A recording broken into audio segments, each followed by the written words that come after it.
Welcome back. This is All the Things. We are finally back. I am Monique Dusan. And I am Krista Bontrager still.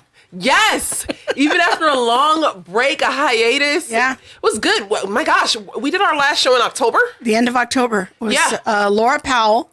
And then I did a special show with Heather Peterson a week or two later. So, yeah.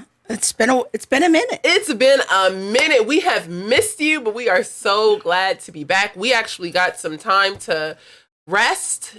And get sick. Some of it was forced rest, but we were able to rest. And my gosh, we got a new office. What else? You had a kid go to college? Yes. There's been a lot of changes. It's been a big transition. It's been hard. Any empty nesters out there have some advice for me because I'm not coping well.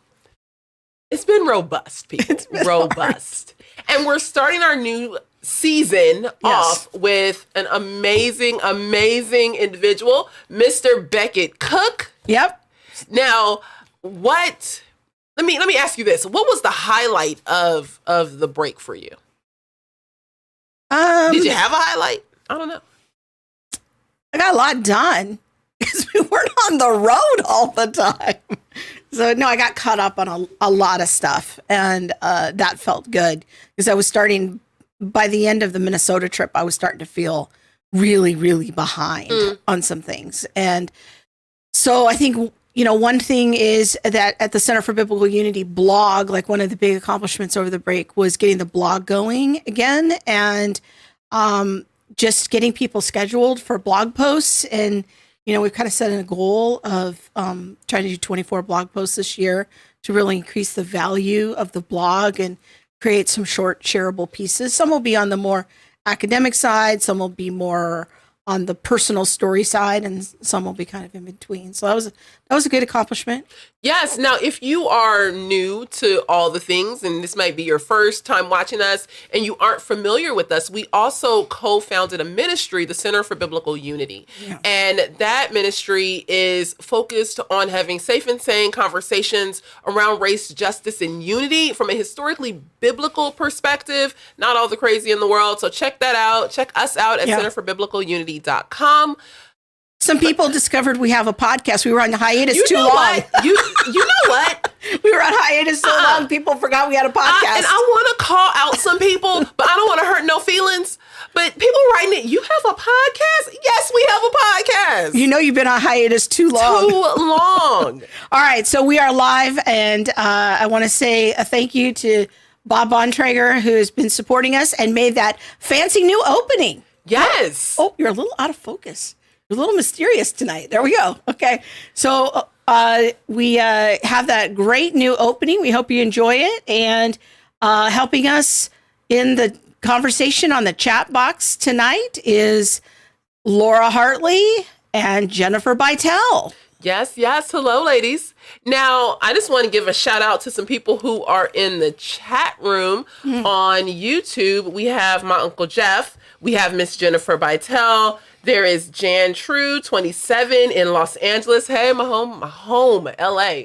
Yes, we have Gwenda Asenath Spencer. I'm sorry if I didn't pronounce that correctly.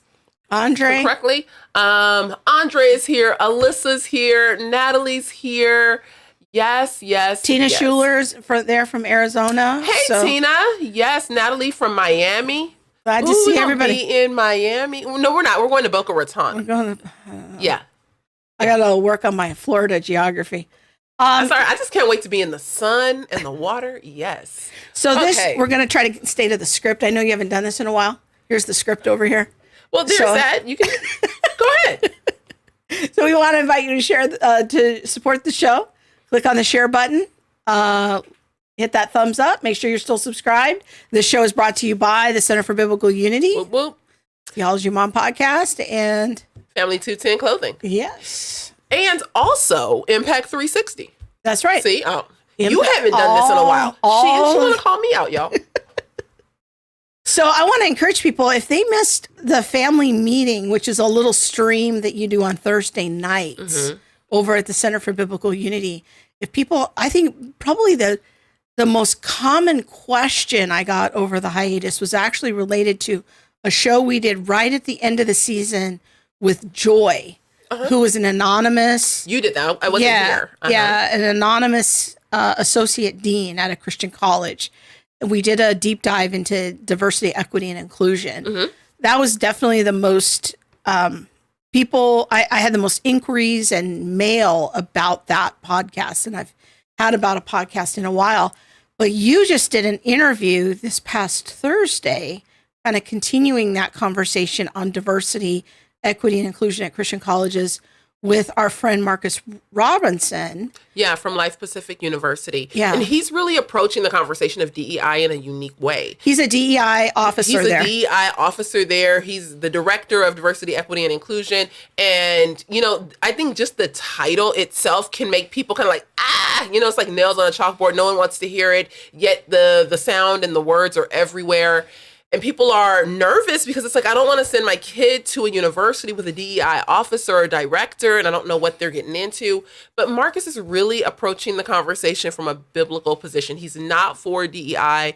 It just happens to be the name of his title. Because it's sort of a leftover from the previous situation. But I think if people missed that family meeting or you haven't been to a family meeting in a while, that's one to check out. That's a good one to go check out. And hear Marcus's perspective, and he just gave a lot of great wisdom on that stream. So go check that out over at the Center for Biblical Unity YouTube channel. So, all right, tonight on the show. Yes. It's the guy that I'm on the reality tour with. Yes. Stand to Reason has a reality tour, Teen Apologetics Conference, and Beckett and I get to do it together. We get to travel. We're going to be in Texas in just a few weeks. Yep. So, yes. Yeah. So if you haven't yet checked out the reality tour, you can go check that out through our friends at Stand to Reason and come join us in Dallas if there's still tickets left. All right, so tonight on the show, we thought it'd be fun to have Beckett on. I don't think it's any big secret that the conversation about LGBT issues is on the rise, especially among young people, and race issues is right there too. So that's why they have both of you on the reality tour. But I thought, we thought it would be great to bring Beckett on, hear a little bit of his story, and maybe ask him about what he's noticing as he's interacting with young people on the tour, what he's seeing in culture. He used to work in Hollywood, so he's kind of has good insights into culture.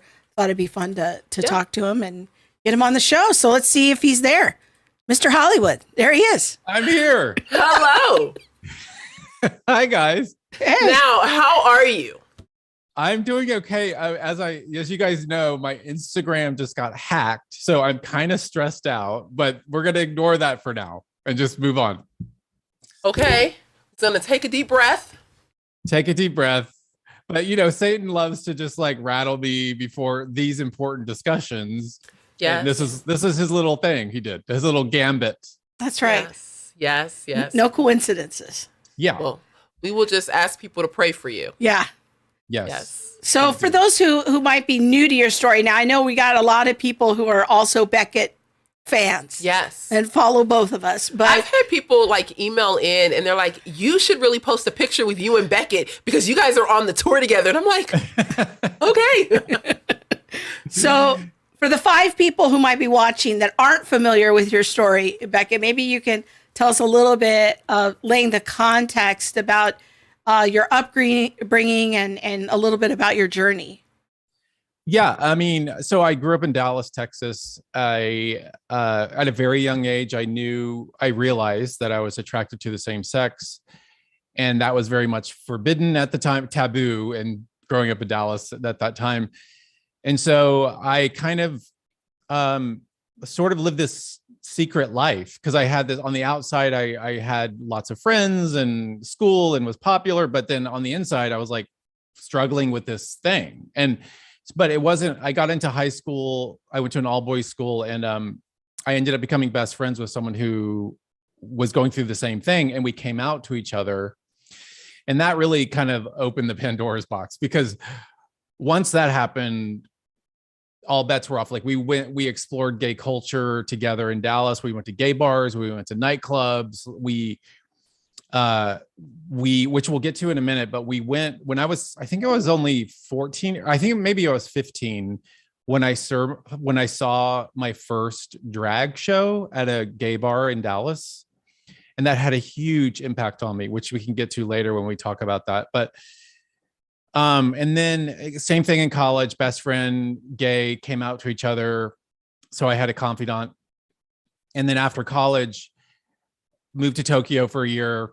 And that's where I ended up, this guy from Dallas came to visit me and my friend in Tokyo.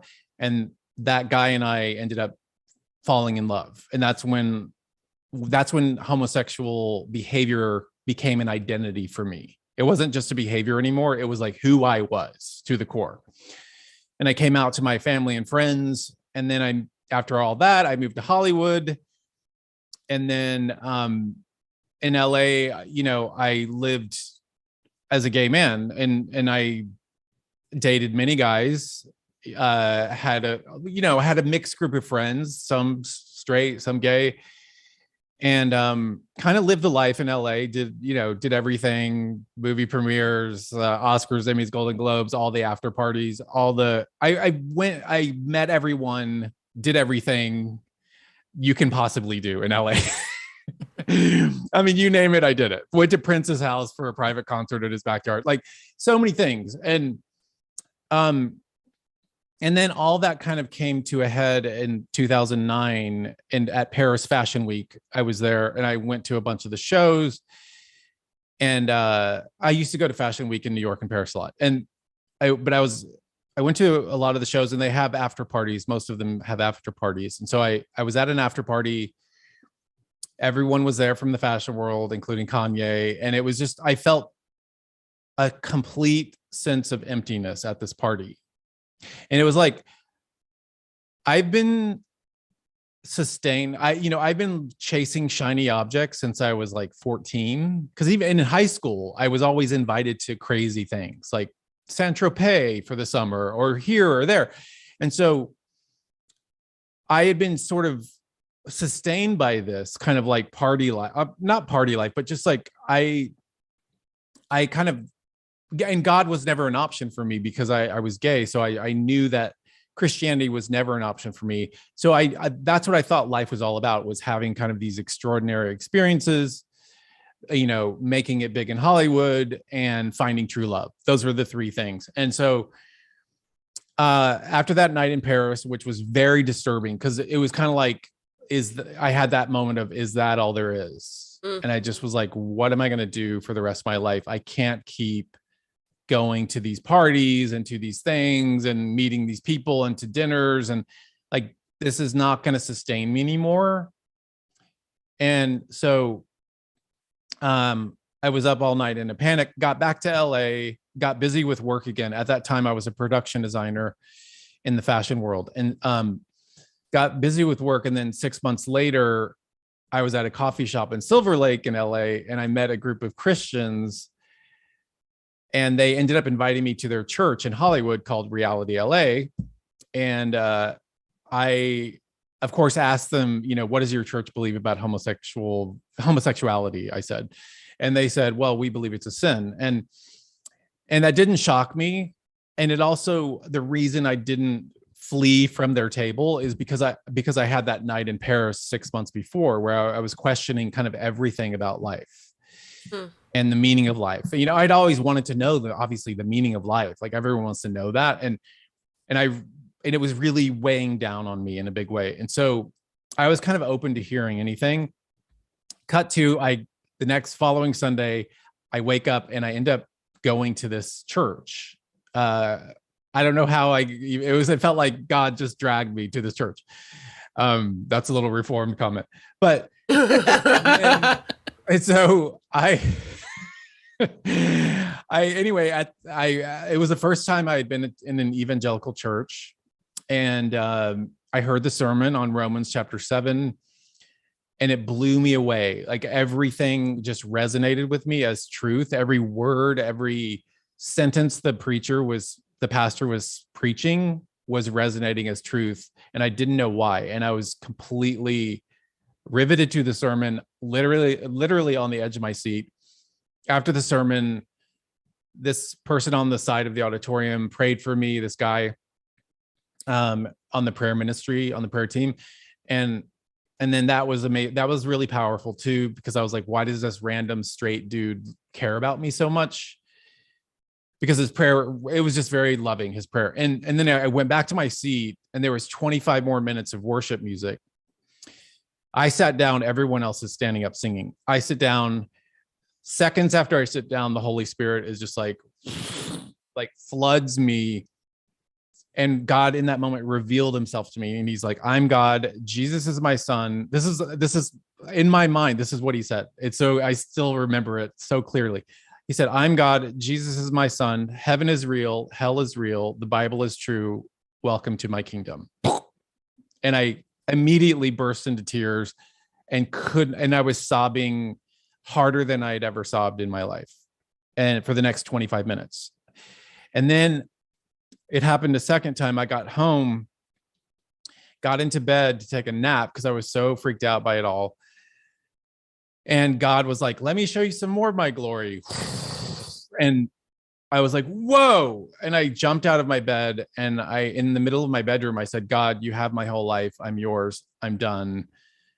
And I knew in that moment that homosexual behavior was sinful. I knew that it was wrong. I knew that it was no longer a part of my future. I knew that dating guys was no longer a part of my future, but I didn't care because I just met Jesus. And I was like, I'm going to go with that guy. Forget those guys. And that was 12 years ago, September 20th, 2009. And I haven't looked back since. Wow. What a great story. I know, like that's it. It's awesome, to see what God can do and what he chooses to do. And it's funny how, or not funny, but like interesting how it started even when you were in Paris, just that the ways of the culture or the world, whatever, weren't satisfying. Coming to the end of yourself. Yeah, coming to the end of yourself is, and I think that so many of us get to or need to get to a point where, like these things just aren't satisfying.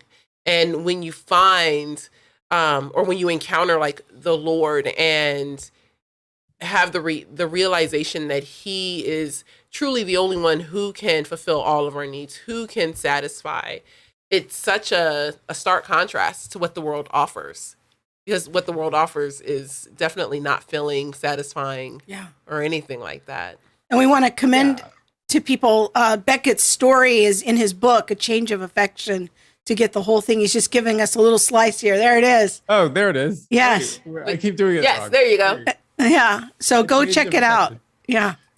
You were going to say something. By the way, the book is not just my story, because there's a second part of the book that it's called Reflections, and I reflect on the issue of homosexuality through kind of unexpected biblical stories. So there's like, I do a whole section on what parents, like do's and don'ts of parents, what parents should do and not do, and if their child comes out, et cetera, et cetera. I go through all that. So anyway. Great. Yes. Now, let me ask you this. Well, let me start with what I'm noticing. I think over the last year, what I've noticed is a lot of people, parents, really upset and like decrying this agenda and what they're calling an agenda to really have the, or from the LGBTQ plus community to come after their kids. There was the whole San Francisco, I want to say gay men's choir that, we're going to come for your kids and things like that. We'll convert your children. Yes, we will convert your children. Do you think that there is a specific agenda directly attached to kids? Like, yes, this is very intentional. Do you lean more in the idea of, well, it just kind of is happening that way? Well, there's a couple things. What's funny about the San Francisco Gay Men's Choir is they came out later after all the backlash they got. They said it was like, oh, this was ironic. And it's like, But how is that ironic? Because it's actually real. It's true. Like, it's happening in real time. There's drag queen story hour. Like, how is that?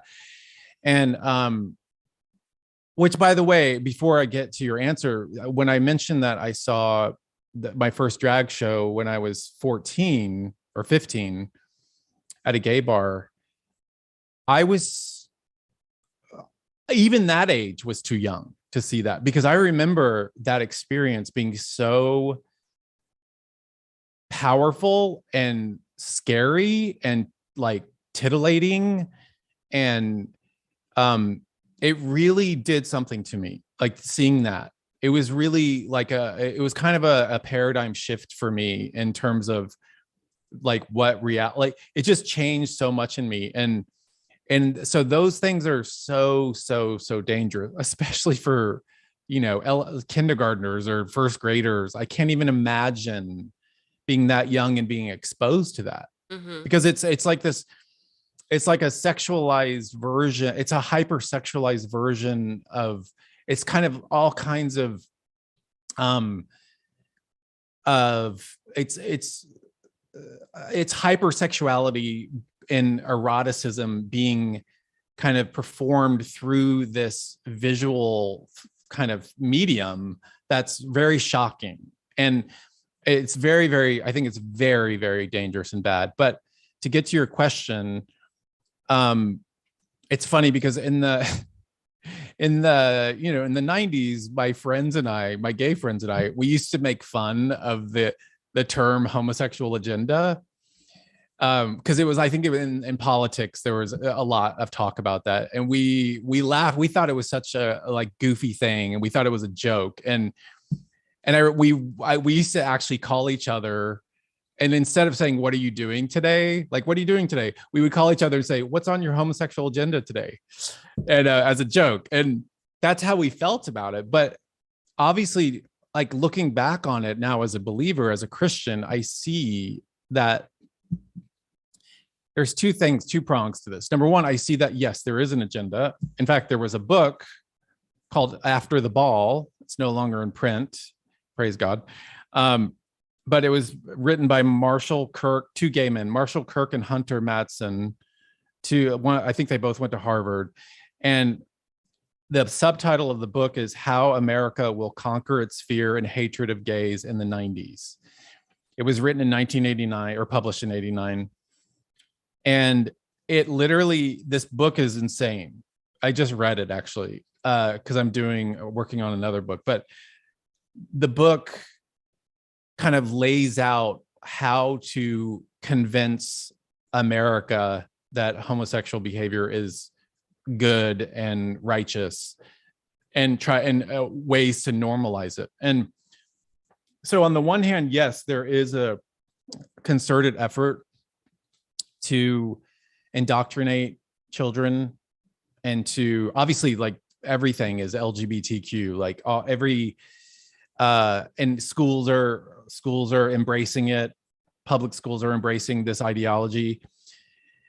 On the other hand, you have to remember, because when I was in the dark, when I didn't know Christ, I tried to create a lot of content in terms of TV shows and movies. I wrote spec screenplays and TV spec shows. I sold 2 TV shows.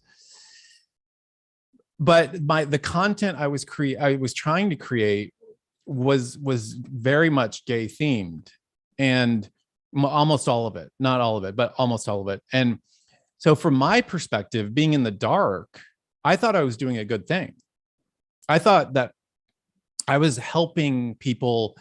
I was helping to open people's minds and help them to understand. And so it's like a two-way, it's a weird tension, because yes, on the one hand, there is an effort to indoctrinate, but on the other hand, it's coming from a place of darkness. It's coming from an utter place of utter darkness.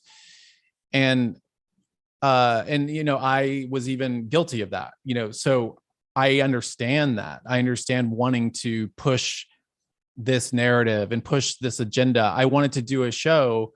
I talked about this in an episode on my show, but I wanted to do a show in the like 2002, which almost got made, where my best friend and I would travel, a reality show. We would travel the country and explore gay culture in America and in small towns, big cities.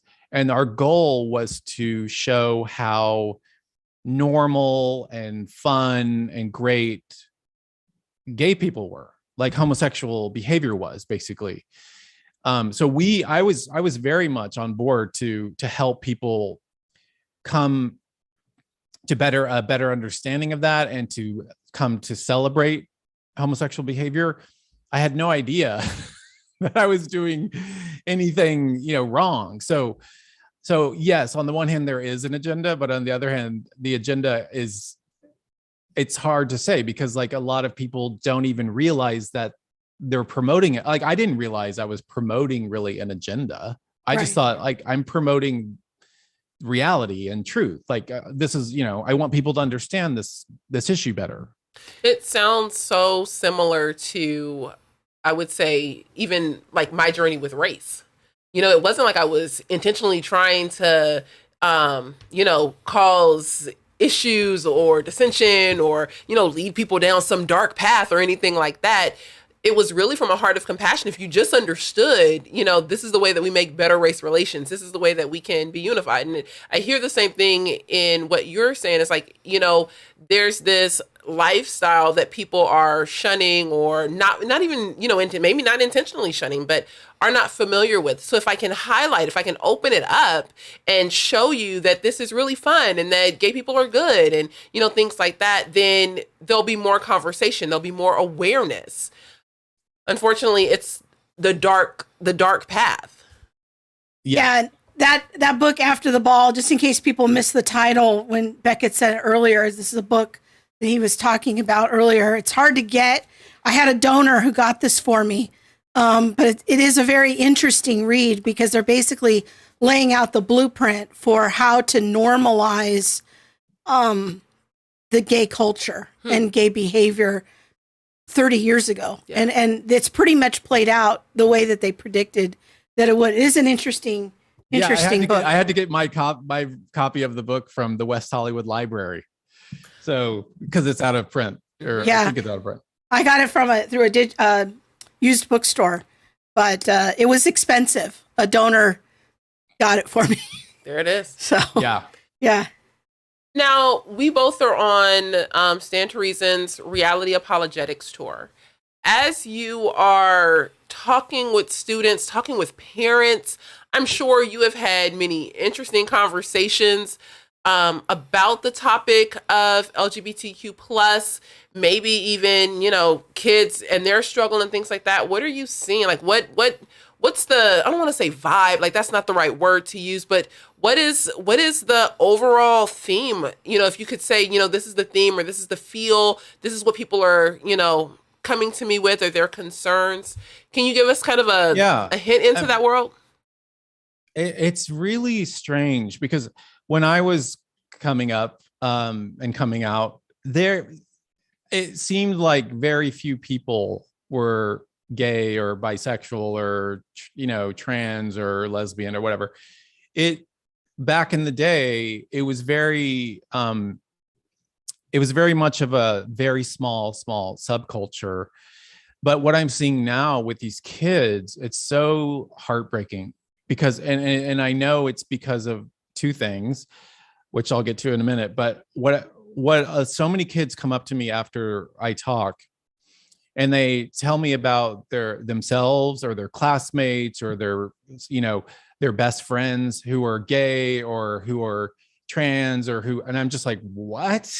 Like nobody I was the only one in my high school who was gay. There was like me and one other guy, you know what I mean? It's just like, so what's happening? Why is there such a pervasiveness now of this kind of LGBTQ stuff going on with young kids and junior high and high school? And number one, it's Satan. Satan is fueling this through the culture, and he's thrilled. He's thrilled that he's got the whole world deceived, and he's laughing all the way to the bank because he's winning this battle. He's not going to win the war. We know that, but he's winning this battle with this issue. And so he's fueling it, but the culture is obviously we're inundated. Every TV show, every movie, everything we watch, every billboard is not every, but so many are celebrating homosexual behavior and celebrating LGBTQ, which I don't even like that acronym, but so they're celebrating that, and it's as this writer who wrote this book called Making Gay Okay. It's such a great book. I think his name is Robert O'Reilly. But he's a Christian. I think he's Roman Catholic, but he basically writes the Christian version of After the Ball and says, this is what has happened. So over the last 30, 40, 50 years, homosexual behavior has gone from a sin to a sacrament. And he traces how that's happened. And it's stunning to me because when those kids come up to me and tell me that and it's just shocking that the amount of kids who claim to struggle with this and who claim to be gay or bisexual or whatever. I'm just kind of like, are you sure? I don't say this, but I think what's really happening is that, back in my day, to kind of be sort of punk rock or whatever, you got a tattoo or you rebelled in certain ways or whatever. But now I think the way to get attention or to rebel is to just suddenly say, hey, I'm trans. Yeah, I think you might be onto something there, because I've wondered that too, if it's like the new form of rebelling against your parents. Yes. Or if it's also because of a lot of the conversation. This is just a theory. I'm not saying this is a word from the Lord. This isn't a prophecy, but I've wondered if a lot of the conversation in our culture right now of against white people and having white skin, but if you don't want to be in the oppressor class, you can instantly jump into an oppressed class. Yes. By coming out as gay or trans. And it's almost even not enough just to be gay now. Like, gay is almost passé. It's what you really want to do is have trans credit. Or am I just imagining that, Beckett? No, in fact, so this was maybe 5 years ago. I went to the opera in LA with my old best friend, who is still, he's not a Christian. I went to the opera, and we went to the opera with a gay couple, two men, and one of the guys is a huge producer at HBO, and I think he does stuff for Netflix as well. And it was funny, during intermission, we were outside kind of just chatting, and he was telling us that they were having a hard time finding directors for this TV show he was working on, because there were so many mandates about it. We have to have a certain amount of trans directors. We have to have a certain amount of gay directors, blah, blah, blah, blah, blah.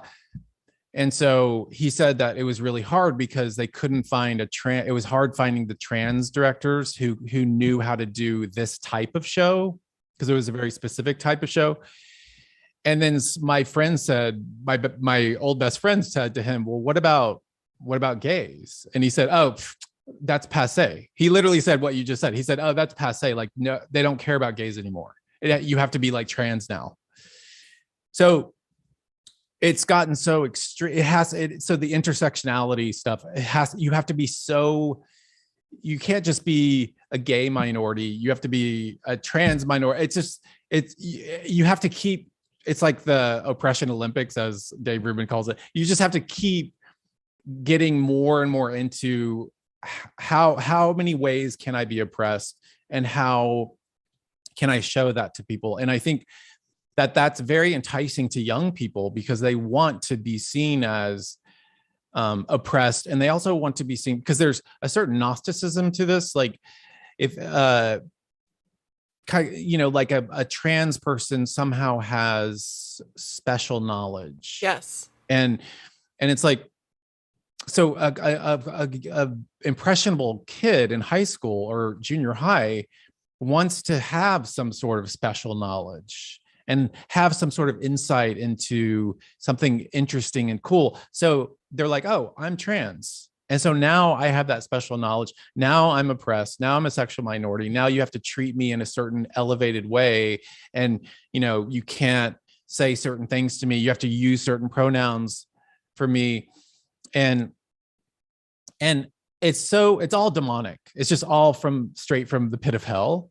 And and as I said, it's fueled by Satan, and Satan is the god of the prince of confusion, and he's confusing so many young people, and it's so heartbreaking, and it's heartbreaking for their parents. I mean, I can't even imagine being a parent in this age with young kids, because the parents are just kind of like, what? They're baffled. They don't even know what to think. I get so many emails from parents who are just like, I don't even know what to do. My kid, my son now says he's a girl. Like my 14-year-old son now says he's a girl. And it's just, to me, it's just such a sad kind of period in history. I mean, there's been all in Christian history and before Christian history, but in Christian history, there's been, very traumatic. Even in the first century, there obviously was very difficult times. Like Nero was burning people in his he was lighting Christians on fire at his parties to illuminate the party. He was putting, having animals tear apart Christians. So there's always been this kind of crazy culture. And obviously, when Paul for example, in 1 Corinthians, the Christians in Corinth were nuts. They were doing all sorts of crazy things, and they didn't know, it was, so the Greco-Roman in antiquity, the Greco-Roman culture was very much like our culture is now. Mm-hmm. And so it's nothing new. There's nothing really new about it. It's just, what's kind of new about it is this, that it's because at least in the West, I don't know about the whole world, but at least in the West, this has been homosexual behavior and these other LGBTQ things have been taboo up until recently. And so until relatively recently. And so that's the new thing, is that it's become almost mandatory for corporations, for, networks, for TV networks, movie studios to completely jump on board with this. And even if they don't even feel like it's right, they just they have to jump on board, or else they're going to be canceled. And so I find that this period in history is very, very disturbing. There's so much social pressure. Like when you look at the junior high school kid, there's a ton of, pressure to be accepted, just, and wanting to be included, and all that the brain is like literally physically doing, neurologically at that time, and how in groups, means so much and things like that. So then if your in group is all trans, or, telling you, well, hey, you can have this, special knowledge if you, just subscribe to this, or I would say, and in addition to that, the time in junior high school, especially, but, junior high and the first years in high school, you're so awkward. Like, it's just a time where it's like, I don't know who I am. I'm still developing. I'm trying to figure out, will anyone like me? Will I ever date? And, if you're not approached by someone, well, of course, girls and guys alike will say, well, maybe you're gay. Well, maybe you're trans. Maybe you're queer. Have you looked at this? And so they're providing as like just another route. Like you don't have to date. Maybe you're just looking at the wrong sex. Yeah, I mean, even people like me growing up, we've kind of erased the whole category of tomboys. But I mean, I've just been the chronic tomboy all my life, and I'm okay with that. I've just been a little different. But I think if I had been growing up now, the social pressure that being a tomboy isn't really what you are. What you really are is you're supposed to be a boy. And, you should start transitioning. I never had those messages as a child, but I can imagine how destructive that would be. And I would have missed out on a really amazing life with my husband, my kids, and all of that if I had been hijacked by that message. It breaks my heart to see young people going through surgeries, life-altering surgeries that will take away their reproductive powers. I mean, I made so many dumb choices as a 15-year-old. If I had made choices as a 15-year-old that would have steered the rest of my life, that those weren't necessarily the best choices I ever made in my life. But I'm looking at it from the standpoint of being in my 50s now. And, yes, like I hear all of like what is happening to the person, but then when you look at corporations, they're like 15-year-olds too. Because now it's like, well, if I don't say Black Lives Matter or raise a black fist or have a rainbow stripe on my website. Or have a boy modeling makeup for a yes. major makeup company. Sephora, like if I'm not, if I'm Sephora and I don't have a trans model or something like that, well, then now I'm going to get canceled. Now I don't get to belong to the in group. And so it's like, yes, we see this on the individual level with young kids, but you also see it, like you were saying, like on the larger social spectrum of, do you affirm these things? And if you don't affirm them, then your social credit, like your clout, like you aren't a part of the cool kids group. Yeah. It's, and again, we have to remember that there's a spiritual battle going on, and it's not just this realm on earth that's happening. This is a spiritual battle. And, Paul, as we know, Satan is the prince of the power of the air. And so we have to be aware of the spiritual dimension of it.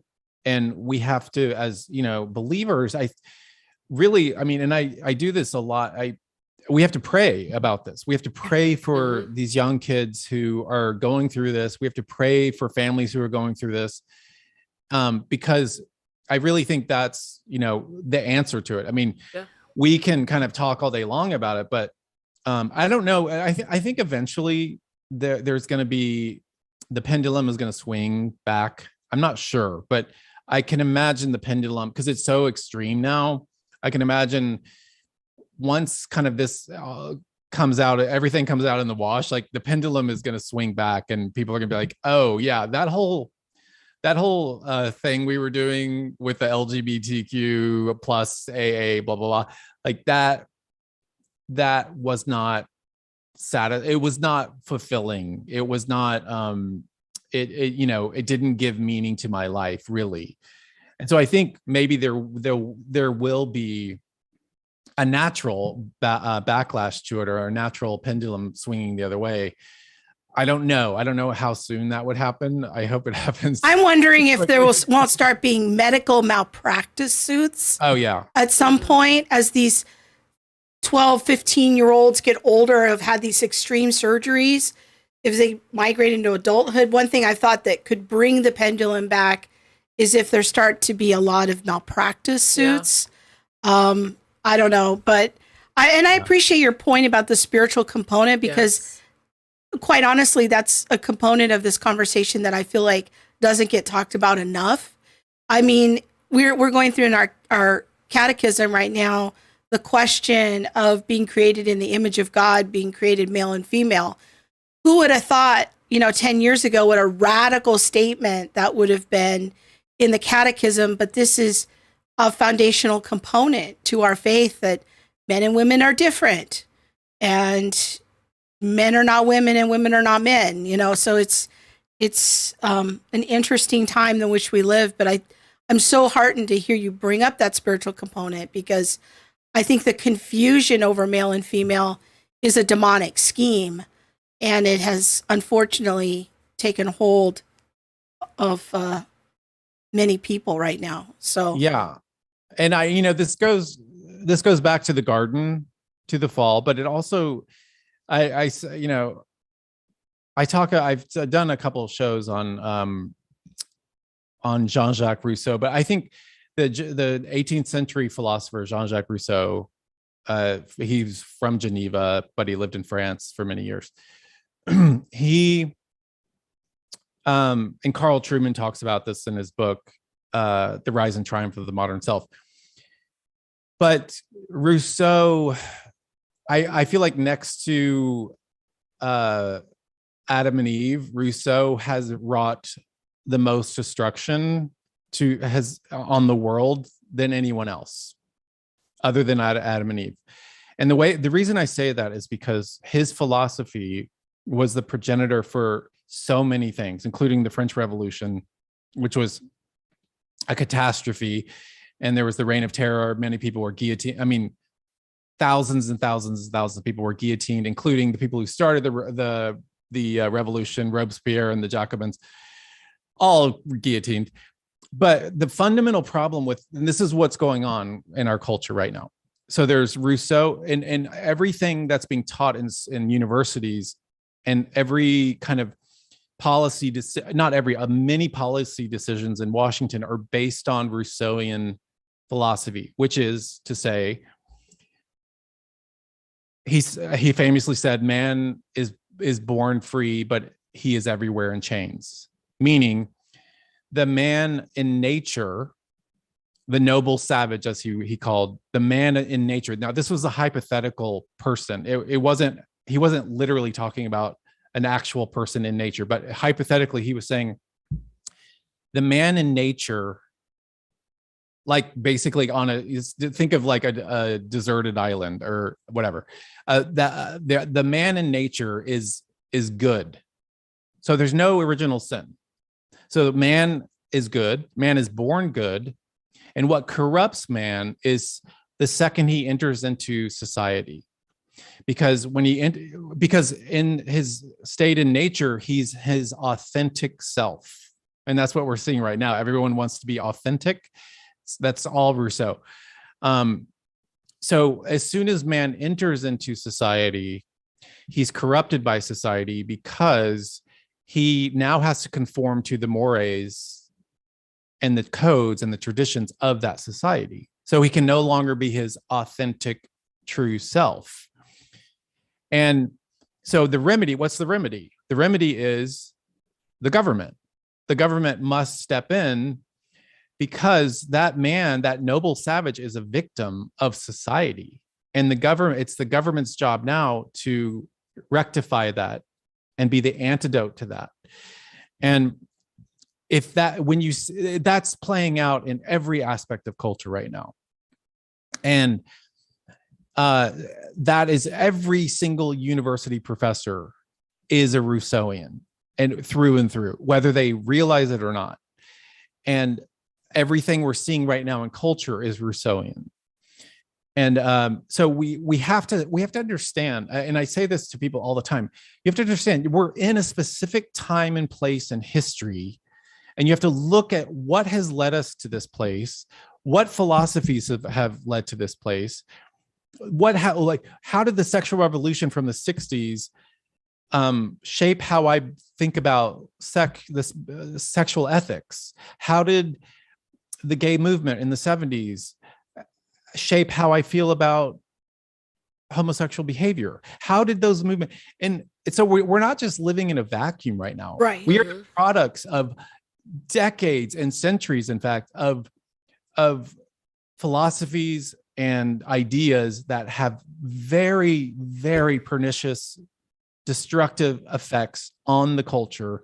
And now I think the Rousseauian paradigm has really, in this time, has really come home to roost. This is where it's just like full bore right now with him.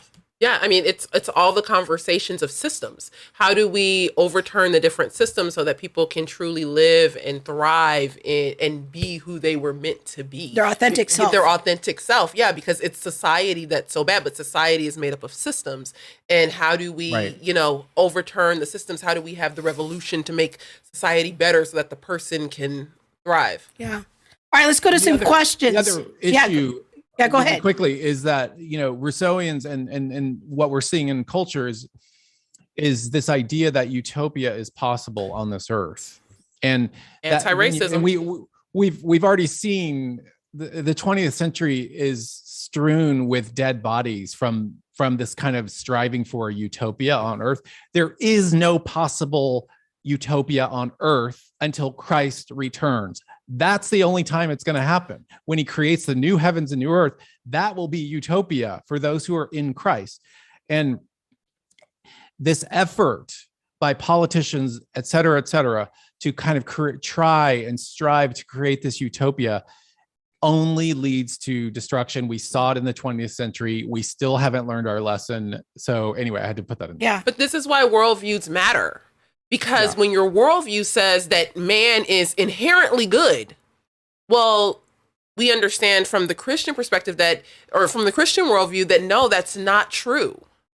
Yeah, we are wicked. not, we are wicked. We got some stuff going on. It is not right. And, much of what you're saying about this whole utopia thing, I think I want to say I wrote this in my review of Kendi's book, this idea of utopia. If you just do all of these things, because man is inherently good, we will reach the place of having no more racism, no more sexism, no more homophobia, no more, whatever his isms listed are. But that's just not true. And this is why worldviews matter. I know you're waiting to say something, girl. Go ahead. Funny. Wait, what's funny about that is they'll say... She ain't getting no comment today. Go ahead. What's funny about what you just said, Monique, is that, it's like utopia is possible. Kendi says it's possible, blah, blah, blah. And then you look at their lives and like, they're in the middle of a terrible divorce with their wife or, you know what I mean? It's like, come on. You know what I mean? It's like, do you see how wicked and sinful your heart You is? didn't run off with the Black Lives Matter money. Well, we can't locate. You didn't took the money and bought your houses. You going through a divorce. You don't know what you doing. Canyon. Yes.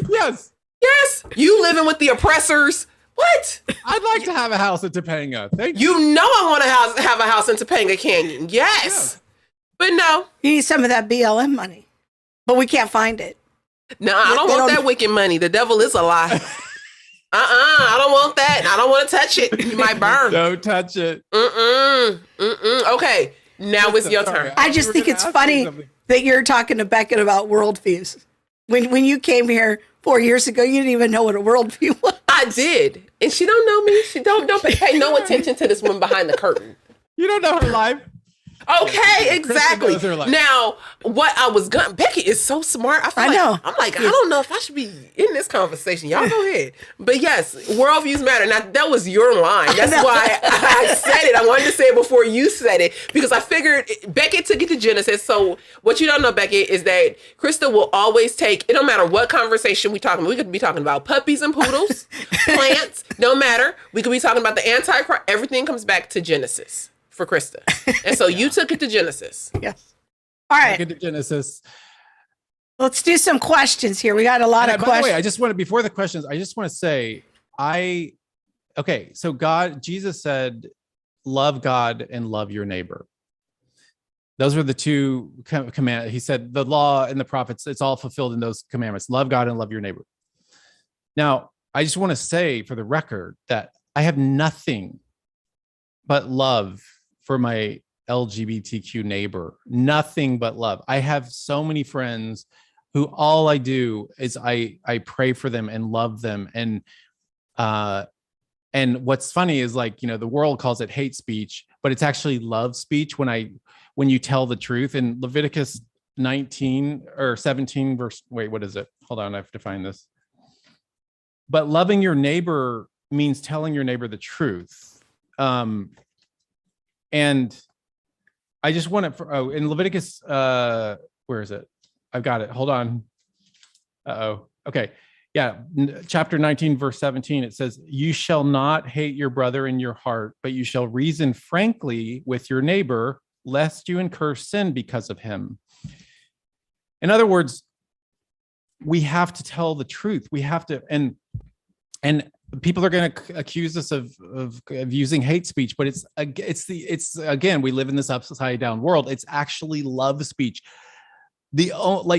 I tell people this all the time who are in the gay community. I'm like, all I care about is your eternal salvation. I love you that much. Like, I don't like all this other stuff we can debate, but I care about your eternal destiny because I love you. I love my neighbors. I love my gay neighbors. And I live in a building with gay people in it. So I just want to state that for the record, that it's not what I get upset about is Satan's deception and these systems that are in place, as you would say, Monique. That's what upsets me. But I'm a fan. You go ahead and preach. Preach. If this was Black church, we would have a fan for you. Yes, we would. And it would have Martin Luther King on the back instead of all the things, but I will still fan you. Or white Jesus. We got We got white Jesus. We will fan you because you know what? I know Krista she is impatiently waiting. So I'm going to go ahead and release it. Impatiently. But just know that you got the first fan of the season speaking that word. Go ahead. Thank you. All right. So we're going to try to go through a few questions here real quick. Azanath Spencer, who's a friend of a frequent listener here at the show in Chicago, she says that her son says that she's a homophobe. And I got a little more info on her question, that she's discouraged because she's discouraged him from having a close relationship with a family member who's homosexual. And so she just needs a little help working through the question of what to do with friends who are gay. Like, how much fellowship do we have with them? So the word homophobia it's a very strategic word, and it's to make, because the phobias are irrational. Like if I have a fear of heights, that's an irrational fear. And so using that term homophobia, what it does is it makes the person feel like, if you call someone homophobic, it makes them feel like they're being irrational. And it's such a terrible tack to take, because what's actually what the reality is when someone accuses you of being homophobic, and I'll get to the other part of this in a minute, but when someone accuses you of being homophobic, the response isn't to kind of retreat and be like, oh, I guess I am, and I'm bigoted and I'm hateful. No, the response is, I believe in the authority and inerrancy of God's word. And I have a very specific worldview because of that. And so by calling me homophobic, you're completely discounting my worldview. And you can use my truth versus their truth, that whole thing. You can use that on others. You could say, no, now you're discounting my convictions and my truth. You're discounting my beliefs. But in terms of what's so ironic about all of this is, back when I came out as a young person, I just lost my train of thought. What was the second part of that question? It's just about like friendships with gay people, like how I think I know the answer to this, but I think she's struggling with how to give her son counsel on being friends with a gay person or a gay friend, and how to navigate some of that. Well, it's hard because you have to have really strong convictions about the biblical sexual ethic to be able to navigate those friendships without without being sucked into it, without being kind of, without your convictions being thrown out because of that. And so that's a really important thing but yes, I say, that's okay. I'll just use myself as an example. My obviously my convictions are very, very strong about this issue. And so I'm able to love my gay friends. I'm able to love them as Christ would love them. Now, in terms of like how much time do you spend with them, and that's a difficult thing to know. I will say right after I got saved, I tried to kind of almost continue my life. I was part of my church and I had a ton of new Christian friends, which was amazing, but I still tried to sort of hang on to a lot of my old friends and go to dinner parties with them and socialize with them a lot. And what I found is it was very difficult for me because we had different worldviews. And what was difficult is the conversation at these dinner parties was all horizontal. There was no chance of a vertical conversation. And when I was newly saved, all I wanted to talk about was God, this vertical conversation. And everyone else at the dinner table at these fancy dinner parties, all they would talk about were like, it was all gossip. It was all like who's, and who's doing this in fashion or who's doing that or what, this person in New York is doing or blah, blah, blah. And it was mostly gossip. And I just found myself kind of like almost an outside. I was an outsider at that point. And so it became difficult. So now when I spend time with my old friends or with people in the gay community, I'm very intentional about it. I go, first of all, I pray about it before I spend time with my friends. And I pray about it and I ask the Holy Spirit to give me wisdom in every kind of situation or any conversation we have. And he does. And so I have to say, I spend most of my time now with my Christian friends because that's that I'm in the body of Christ now. But yes, when I do interact with my old friends or even people I meet who are in that community, I am very intentional about it. And it's not just like, let's just hang out for, I don't know. That's a hard question. It's hard to say like, how much time do you spend with someone in that community? Yeah. It's hard to quantify, but I think like we've got a couple of parents on the stream too, who are asking a similar question about their kids. Because I think they don't necessarily want to turn every holiday into a conversation about, hey, do you have any movement on that whole gay thing? Like they don't want to do that, but they want to foster those relationships in a real way and keep that connection strong wherever they can with the child. So that, that's a solid thing and everything doesn't just become centered on the adult child's current posture about homosexuality. Well, that's what I was going to say before when I lost my train of thought is now my parents were so lovely to me. I mean, my parents they believed homosexual behavior was wrong. They were Christians. They're in heaven right now, both of them. Amazing. But they were so loving towards me.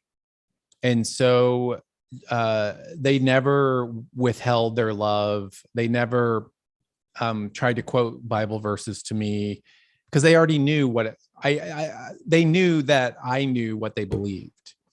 And what I was going to say is back in the day, it used to be that when kids came out to their parents, the parents, like in a bad situation, the parents would kick the kid out of the house. But now it's the opposite. The kids are kicking the parents out. The kids are like, I don't want to associate with you anymore because you don't fully affirm my life. And so it's kind of this weird, we've done a 180 in that regard. And it's just it's the intolerance of tolerance. But yeah, it's, but in terms of this situation, I would just say, this is what, Billy Graham says. It's God's job to judge. It's the Holy Spirit's job to convict, and it's my job to love. So I would just love people as much as you can and as generously as you can, but do not let go of your convictions. Yeah. Because of that love. That's good. All right, let's go out to Allison's question. She's got one here. She says, have any of your gay friends reached out to you and asked about God, meaning being intrigued by your conversion, wanting God, wanting out of the gay lifestyle too? Yes. So I've had remarkably, and praise God, I've had two old friends and one newish friend who have come out of the gay life and become Christians and are now just like absolutely on, fire for the Lord and committed Christians. They get it. They know that homosexual behavior. I have a friend in New York who he became a Christian a few years ago, and a friend here and a friend he used to live here, but he's now in Sweden. 3 gay guys who are now Christians, and they totally get it. Like their eyes are completely opened and they're just like, wow, like I can't believe I was in the dark. And so I've seen, and I've had a lot of old friends of mine reach out to me, straight or gay, privately, and ask, say things like, your story is really intriguing. Like, I wish I had what you had. I wish I had the certainty you had about life, the afterlife, like everything. And I think people are coming around. They've seen me as a Christian for 12 years now, and they've seen me walk with the Lord, and they see my posts. All I do is post about Jesus. So they're just probably tired of me, but they're coming around. And I think that, a lot of them, I've gotten a lot of people messaging me on social media and emailing me or texting me, asking me more about God or asking me about my story or just stuff like that. So it's encouraging. Okay, we're just looking through all the comments. We want to get all the good questions here. Now, see, I'm just going to give an intermission because Rakita, and Dana, they don't tell me you would most likely find a funeral home on the back of the fan instead of MLK. And I was trying to keep it light and, mention MLK. Didn't want to go heavy with the funeral home, but funeral homes on the back of the fans are more common than Martin Luther King. When I visited Black Church with you, it had a funeral home on the back of the fan. Yes. And it was a funeral home I had been to. Yes. So there we go. In LA. All right. Yes, go ahead. All right. So we got a question on Facebook from Dana. It says, Dana. Yes. What do you do with the judge not deflection that's so often put on us? Oh, that's judge not lest you be judged. When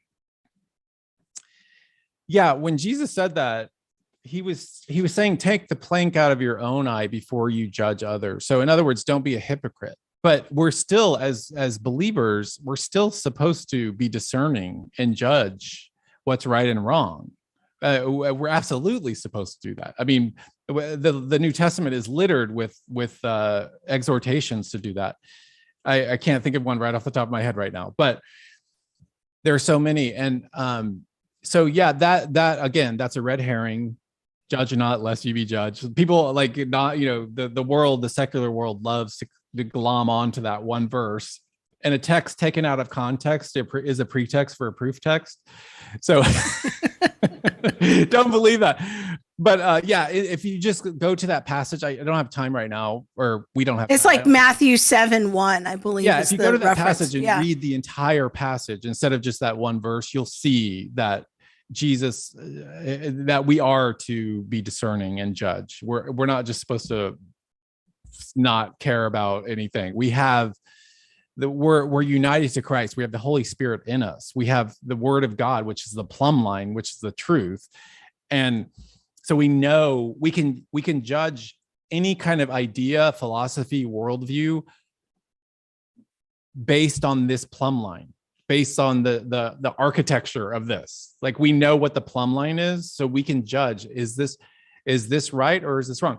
When I lived in a postmodern world, before I was a Christian, I was very postmodern. To me, there was no right, no wrong. There was no truth. Everything was subjective. Even language was subjective.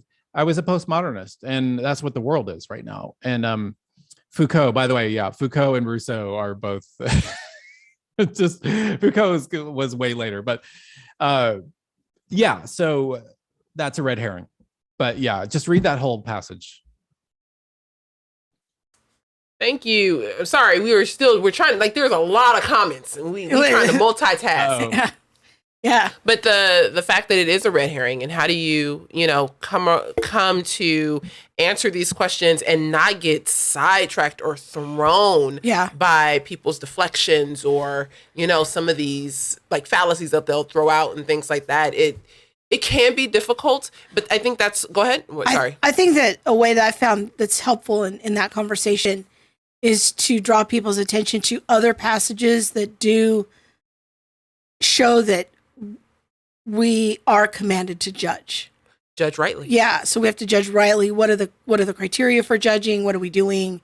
And in the same passage, in the same chapter, Jesus says, beware of false prophets who come to you in sheep's clothing, but inwardly are ravenous wolves. He's judging. Yeah. Yes. And he's telling you to judge. Yes. He's telling you, beware. Judge. Like, so how will you, same chapter. Yes. Like, if I don't make a judgment, how will I know that this person is a ravenous wolf? Yeah. I'm just going to sit here and but if we true, how many churches just sitting here accepting everything, not judging rightly?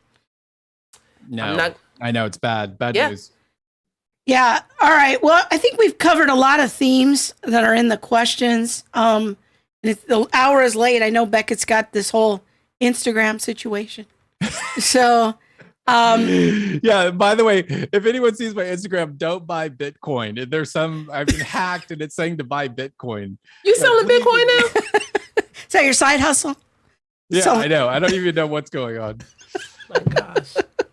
All right. Well, tell people how they can get connected with your ministry and what you do and about your podcast and that sort of thing. Yeah. So I have a show on YouTube and it's a podcast as well called The Becket Cook Show.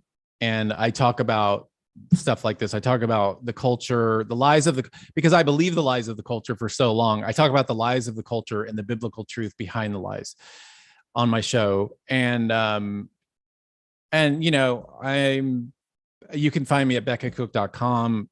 But yeah, I speak a lot around the country, but I'm excited that Monique, we're going to be on 3 more. Hey, to Texas, Dallas. We're going to Dallas, Texas, Augusta, Georgia, and Philly. Yeah. So people can go check it out at realityapologetics.com. The next stop is Dallas, Texas. Yeah. Then Philly. Then you guys are going to wrap up in Augusta, Georgia. Yes. Come to Dallas. If you're in the Dallas area, come see us. Yes. We're going to have some fun. I cannot wait. All right. Yeah. Thank you so much. Thanks for doing this, Beckett. We appreciate it. Let me know if you got the inside scoop on the Bitcoin. Okay. It was great being on your show. Well, thanks thanks for coming on and chopping it up with us and dropping some insight and, reminding us that truly this is a spiritual battle and we must be in prayer. Yes. All right. Thank you so much. Take care. God bless. Thank you. All right. Bye-bye. All right. Becket Cook. Just a delightful human being. I love his little laugh. Just a delightful He's such a happy person. He's humongous. He's tall. He's very tall. Like, I'm like 5'9.5". I generally say 5'10", but I'm trying to keep it honest these days. He's way taller than me. Yeah. He's such a good guy. Yeah. It's been nice to get to know him a little bit on the tour. This was great to get to know him even a little bit more. So, all right. So we got the Impact 360 video. And then we'll be right back. She ain't been here in a while. I know. In 2 minutes. We've got one more segment for you. Stay tuned.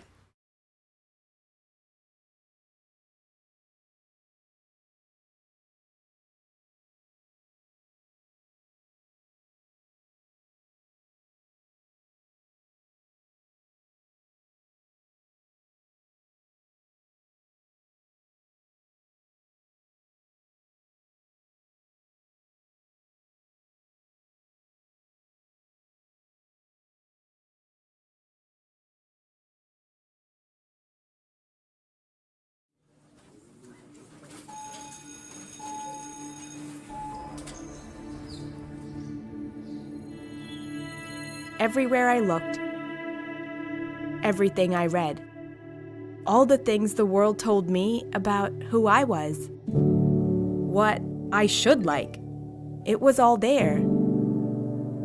The thinking had been done for me.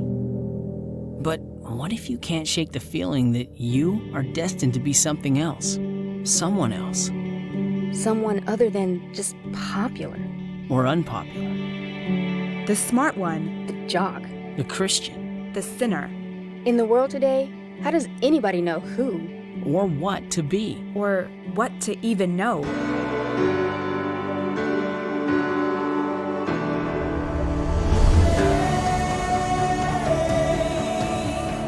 I found those answers and more. I learned how to think through the superficial problems and transcendent issues before me. And begin to understand what God has revealed. And why faith is not blind.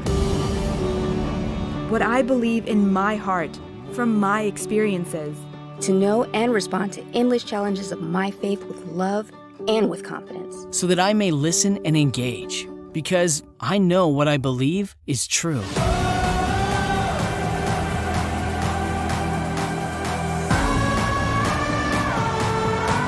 A community where you are transformed in your character as you discover your identity in Christ. And your God-given calling. It's not only who you are, but where you should be.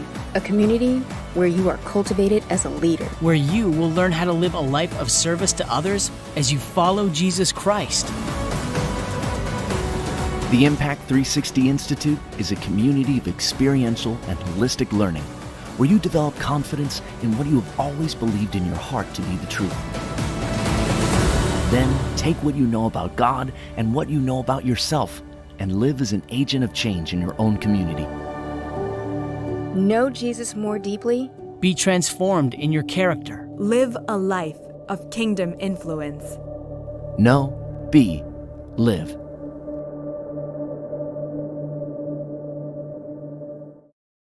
We are grateful to the people at Impact 360 who help to make our podcast happen every single week. So Yes. super grateful. Check out Impact 360 and their programs. They have everything from high school programs all the way up through a master's program. So it's kind of like anything and everything in between. You can go for a week, you can go for 2 weeks, you can do a 9-month gap year program. You know, if your child or you are, you know, in between that high school and college phase, you're not sure what you want to do after high school, take a gap year and get grounded in your worldview.